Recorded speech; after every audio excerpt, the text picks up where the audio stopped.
ऊंट और तोता की कहानी। एक बार की बात है, एक ऊंट और एक तोता अच्छे मित्र थे। दोनों जंगल में साथ रहते थे और खूब बातें किया करते थे। ऊंट शांत स्वभाव का था, जबकि तोता बहुत चतुर और चंचल था। एक दिन तोते ने ऊंट से कहा, मित्र, चलो किसी किसान के खेत में चलकर कुछ खाने को ढूंढते हैं। ऊंट को यह विचार पसंद आया और दोनों पास के एक खेत में पहुंच गए। वहां बहुत सारी हरी भरी फसलें थीं। ऊंट बड़े मजे से खेत में चरने लगा, जबकि तोता ऊपर पेड़ पर बैठकर निगरानी करने लगा।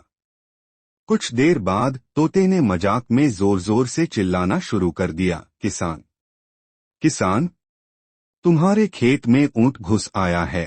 किसान ने आवाज सुनी और लाठी लेकर दौड़ पड़ा। ऊंट घबराकर भागने लगा, लेकिन अपनी धीमी चाल के कारण वह जल्दी भाग नहीं सका। किसान ने उसे जमकर पीटा। किसी तरह ऊंट वहां से जान बचाकर भागा। बाद में ऊंट ने गुस्से में तोते से पूछा, मित्र, तुमने ऐसा क्यों किया? मैं तो तुम्हारा कोई बुरा नहीं चाहता था। तोता हंसते हुए बोला, मुझे बस मजा आ रहा था। ऊंट कुछ नहीं बोला, लेकिन उसने मन ही मन बदला लेने का फैसला कर लिया। अगले दिन तोते ने फिर से ऊंट को खेत में चलने के लिए कहा। ऊंट मान गया, लेकिन इस बार उसने एक योजना बना ली। जैसे ही तोता ऊंट के साथ खेत में पहुंचा, ऊंट फिर से खाने में व्यस्त हो गया और तोता पेड़ पर बैठ गया। लेकिन इस बार जब तोता खाना खा रहा था, ऊंट ने जोर जोर से गर्जना शुरू कर दिया, लो किसान आ गया।